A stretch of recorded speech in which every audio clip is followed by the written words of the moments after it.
Tangazo, tangazo, tangazo. Tangazo hili linakuhusu wewe mzazi, mlezi ama mtu wa karibu ambaye una mtoto huyo ana miaka kuanzia miaka au mwezi moja mpaka darasa la kwanza mpaka darasa la saba mpaka form 4, lakini form 4 pia mpaka chuo. Hao watoto Yesu anawahitaji tarehe 29 mwezi wa 6 mwaka huu 2025 ili awabariki na kuwalinda. Unajua ndugu yangu unanitazama, watoto wanapitia changamoto kubwa sana. Wengine wanatendewa mambo ya ajabu, ya ukatili, wanaathirika kisaikolojia.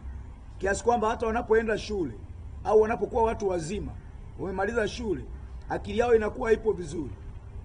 Wengine wanalogwa, wengine akili zao zinaibwa shuleni.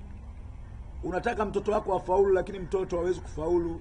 Naomba nikupe tangazo hili. Tarehe 29 mwezi huu wa 6 2025 hapa Kibamba, kanisa la JSF, Jesus Saves Fellowship.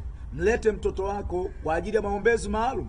Nitaendesha maombezi maalum mimi na watumishi wa Mungu ambao tuko hapa kwa ajili ya mtoto wako. Usiogope. Hata kama alikuwa hafaulu, atafaulu.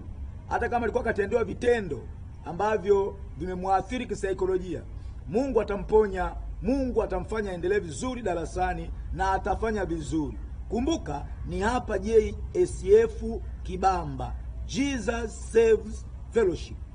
Walipowapeleka watoto kwa Yesu, Yesu alisema, waacheni watoto wadogo waje kwangu.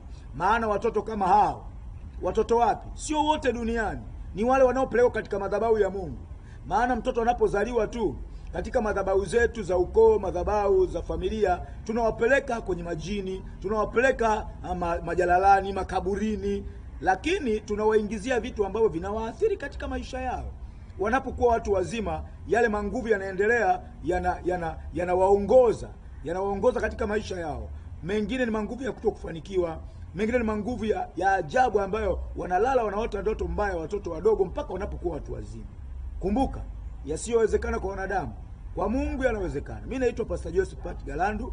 Nitafanya maombezi maalum kwa ajili ya mtoto wako kuanzia wachuo mpaka mwezi mmoja hapa JSF Kibamba. Ni ibada ya ajabu sana.